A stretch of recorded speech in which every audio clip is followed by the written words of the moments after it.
자, 오시죠. 네. 네. 안녕하세요. 발언하시는 분들이 양쪽에 사실 계시고.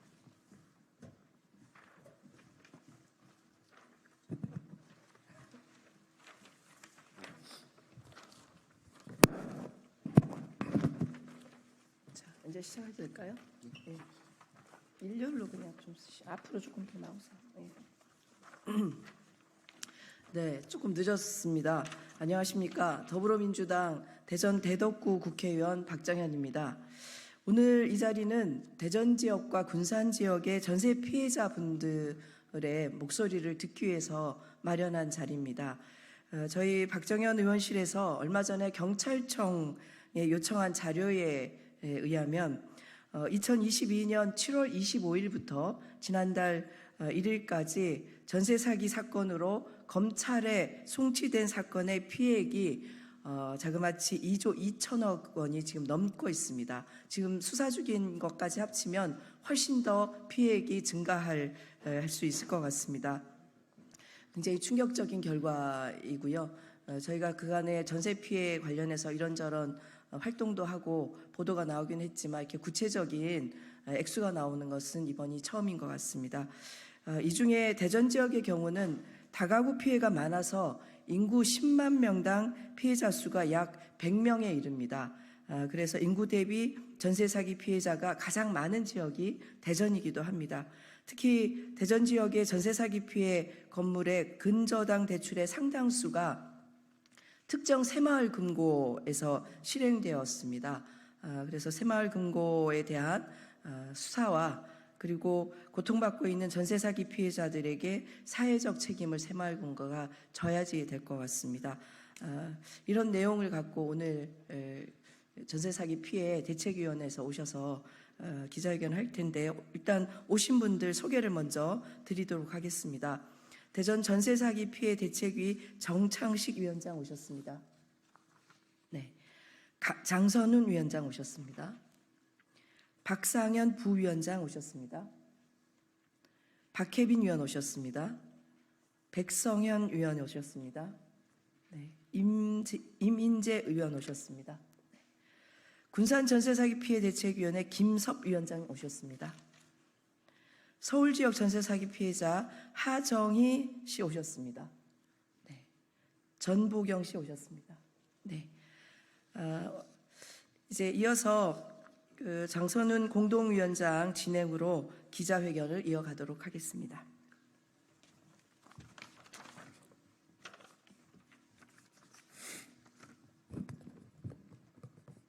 예, 안녕하십니까. 대전 전세사기 피해 대책위 장선훈 위원장입니다. 오늘 이 자리는 새마을금고를 규탄하거나 그동안의 잘못을 사과하라고 모인 자리는 실적은 아닙니다. 그들이 자발적인 참여로 피해자를 좀 더 돕고 협조해 달라고 요청하는 자리이기 때문에 각 대책위별로 또는 피해자별로 피해 양상과 어떤 상황에 처해져 있는지 발언하는 자리를 갖도록 하겠습니다. 먼저 대전 전세사기 피해자, 이름은 밝히지 않겠습니다. 피해자분의 발언 듣도록 하겠습니다.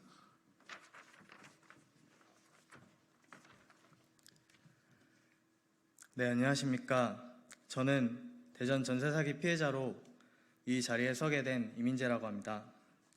저는 오늘 대전에서 발생한 대규모 전세 사기 사건과 이에 연루된 새마을금고의 무분별한 대출에 대해서 강력히 규탄하며 이에 대한 새마을금고의 책임을 촉구하고 피해자들을 위한 실질적인 회복 방안을 요구하기 위해 이 자리에 섰습니다. 저를 비롯한 수많은 전국의 피해자들이 한평생을 모아온 전 재산과 보금자리를 잃고 현재도 극심한 고통 속에서 하루하루를 힘겹게 버티고 있습니다. 우리를 이러한 절망 속으로 몰아넣은 이 고통의 근원이 바로 새마을금고의 부실한 대출 심사 그리고 그로 인한 무분별한 대출에서 비롯되었다는 것을 알게 되었습니다. 범죄자들에게 편법 대출을 허용한 결과로 대전 지역에서 발생한 전세 사기 피해 주택의 90% 이상은 새마을금고에 대출을 끼고 지어졌습니다. 이렇듯 새마을금고의 무분별한 대출은 전세 사기 범죄자들의 무자본 갭투기를 도운 결과로 나타났습니다. 이에 우리 피해자들은 언제 퇴거당할지 모를 걱정과 불안 속에서 매일 밤 잠을 설치며 하루하루를 버티는 전세 사기 범죄의 희생자가 되었습니다. 이러한 결과를 보고도 과연 새마을금고는 전세 사기 피해를 양산한 데 대한 책임이 전혀 없다고 말할 수 있습니까? 새마을금고에서 말하는 사랑과 신뢰는 도대체 무엇입니까?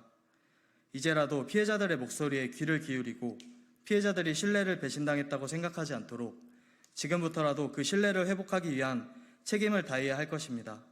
저는 새마을금고의 도의적인 책임 그리고 법적인 책임을 요구합니다. 새마을금고는 전세사기 피해 주택에 대한 대출 이자 징수를 즉시 중지하고 경매에서 원금만을 배당하여 더 많은 피해자들이 조금이라도 더 피해를 회복할 수 있도록 해야 합니다.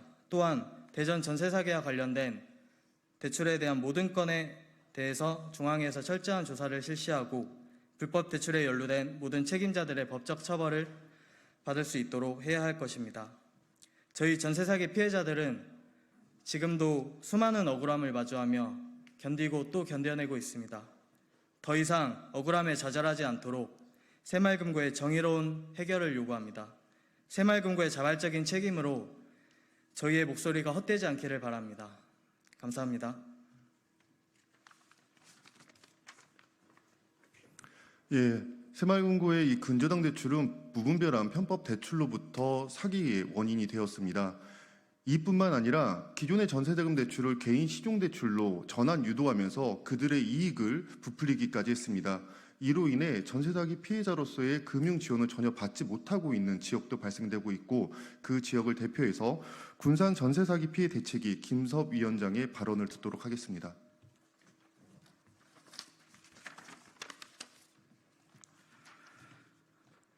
안녕하십니까. 저는 전북 군산시 삼북동 소재에 있는 5년 공공임대 아파트 군산 신탁사기 피해자 대책위를 역임하고 있는 김섭이라고 합니다.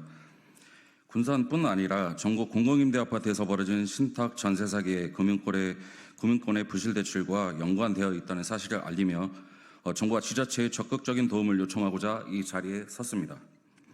2019년 피해자들은 계약 당시 건설사 분양사무실 담당자의 추천에 따라 전세 대출이 가능하다고 안내한 익산 원광새마을금고에서 전세 대출을 받았습니다. 해당 금고의 대출 담당자는 전세자금 대출은 담보대출 상품이라는 자서문을 통해 상품 안내를 하였고 담보 80%, 신용 10%, 총 90%의 비율로 보증금 담보 대출을 승인받아 임대인에게 직접 송금하였습니다. 계약의 진행은 일반적인 전세 계약으로 인한 대출과 다를 것이 없었습니다. 하지만 2년 대출 만기가 되기도 전에 저와 이웃들은 신탁 사기 발생을 인지하였고 새마을금고 담당 직원으로부터 전세 대출금에 대한 일시 상환이 진행되어야 되며 상환하지 못할 경우에 신용 불량자가 될 수 있으니 신용대출로 전환 후 상환하라고 권유받았던 것에 의구심이 들었지만 안내에 따를 수밖에 없었습니다.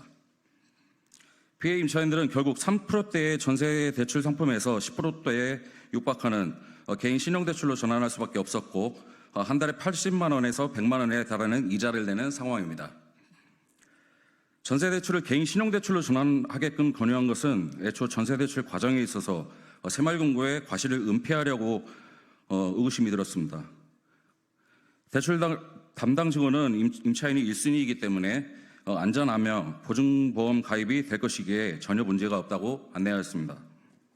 건설사 임대인의 보증보험은 애초에 가입되지 않았고 신탁사와 16개의 복잡한 대주 금고의 관계로 인해 임차인으로서의 권리를 주장할 수 없는 상태였습니다. 새마을금고의 대출 상품 부실 판매에 대해 금감위에 민원을 넣었고 새마을금고 중앙회로부터 회신을 받았으나 대출 원천 무효 요구는 받아들여지지 않았고 관리 소홀의 규칙을 인정하여 해당 금고에 대한 적의 조치를 하겠다는 내용이 전부였습니다.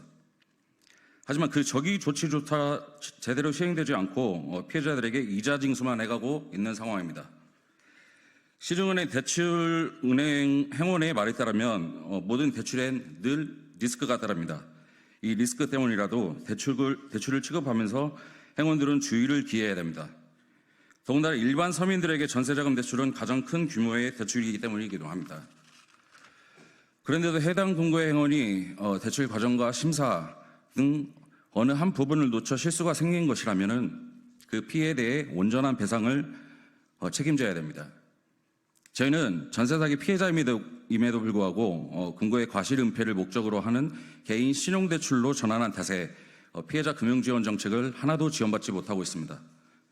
새마을금고는 고금리의 신용대출로 전환 유도한 것에 대해 책임 있는 사후 처리해야 하며 정부는 부득이한 사유로 인해 전세 대출을 개인 신용대출로 전환한 피해자들에 대한 저리 대환대출 방안을 적극적으로 검토해 주시길 요청합니다. 전세 사기, 신탁 사기, 보증금 증액, 허급 변제, 미행, 월세 사기 등등 대한민국 전 지역을 기반으로 잠정적 피해자가 발생될 것을 2016년부터 전국 공공임대 아파트 11개 지역 대책위는 이미 예견하였고 지금까지도 대항하며 투쟁하고 있습니다. 공공임대 아파트 피해 지역 중 새마을금고와 연루되어 있는 지역은 많이 있습니다. 대출과 관련된 안내 또는 조금이라도 연루된 각 개개인이 현재 기소 중지되어 있고 조사 중에 있습니다. 공공임대 아파트 대책위의 한 사람으로서 더욱 박차를 가하고 치열하게 싸워서 조금이라도 이러한 현상을 미리 방지할 수 있었건만 그러지 못하고 죄송하고 죄책감마저 든다는 대구 공공임대 아파트 대책위원장이신 박대규 대표님의 말씀을 인용을 끝으로 현실적으로 절실하게 필요한 금융지원의 사각지대에 있는 피해자들을 위해서 정부와 금융당국은 더 이상 가해자들의 덫에 걸리지 않고 비자의 늪에서 빠져나올 수 있도록 최상의 방어 기제를 형성하여 지원 방안을 포괄적으로 담아서 적극 도와주시길 당부 부탁드립니다. 감사합니다.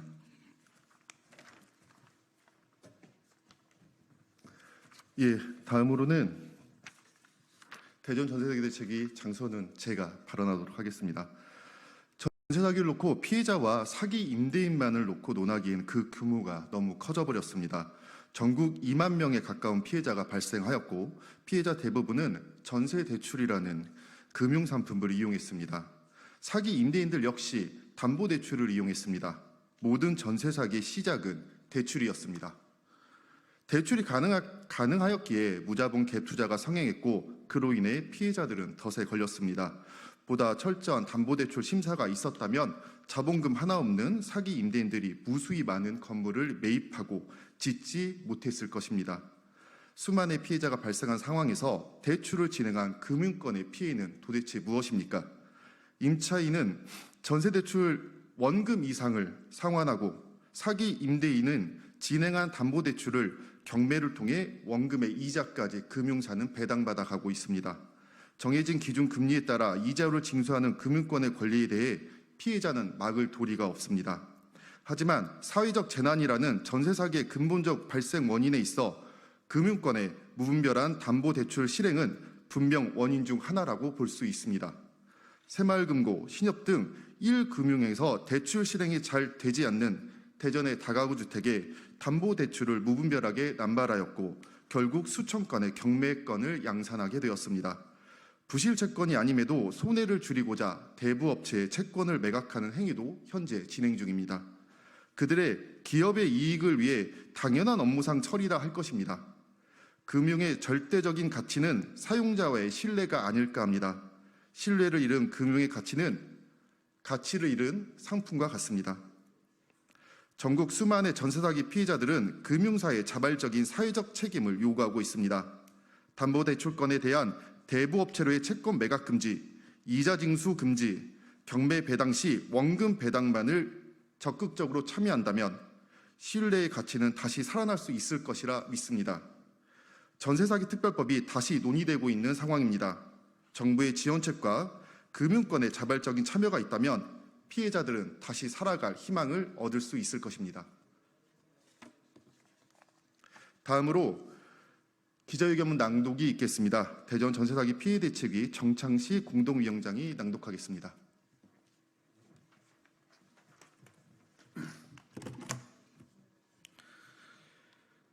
국가의 정책을 핑계 삼아 금융사가 PF 대출을 무분별하게 남발한 것은 과연 누구를 위한 것이었습니까? 부동산 무자본 갭 투기의 자본줄이 되어버렸고 전국 전세사기 범죄에 자금으로 타락해버린 그 수많은 피해에 대해 금융사는 최소한 도의적 책임감을 가져야 합니다. 부동산 PF 대출 문제 등으로 입방아에 오르내리고 있는 새마을금고는 중소형 건설사 및 주택에 대한 담보대출을 무분별하게 진행하여 부실 위험도가 높아졌습니다. 하지만 이런 무분별한 대출로 인해 피해를 입고 있는 것은 결국 서민이었습니다. 지난해 11월 대전의 한밭 새마을금고의 불법 대출 정황에 대해 언론을 통해 제보한 바 있습니다. 전세 사기범의 친형이 임원으로 재직 중이었던 해당 금고의 의혹들에 대해 조사를 촉구하였지만 해당 임원은 사직하였고 이후 그 어떠한 진행도 이루어지지 않고 있습니다.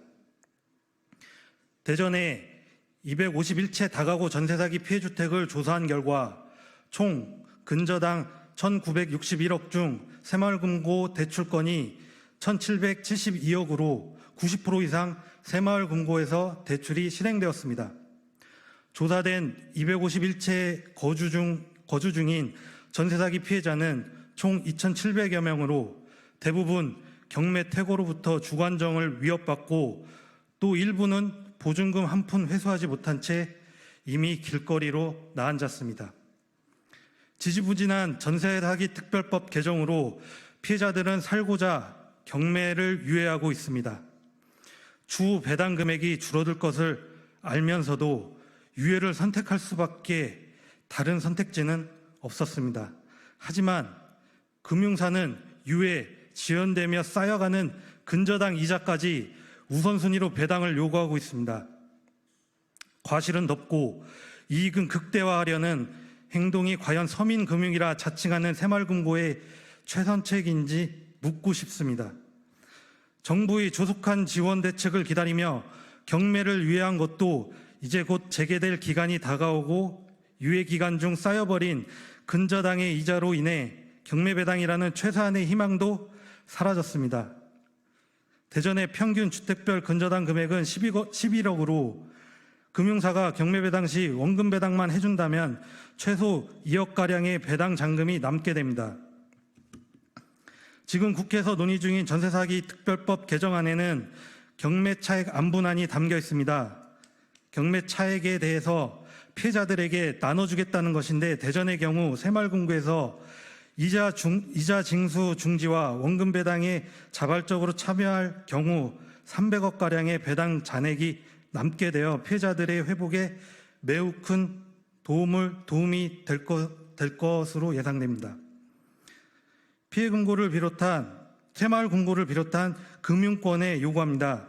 국가적 재난인 전세사기에 대해 사회적 책임을 다 해주시길 바랍니다. 피해 주택에 대한 이자 징수 중단과 경매 원금만을 배당 요구해 주시길 피해자의 한 사람으로서 강력히 요구합니다. 이상입니다. 네, 마지막으로 박정희 의원님의 마무리 발언 듣도록 하겠습니다.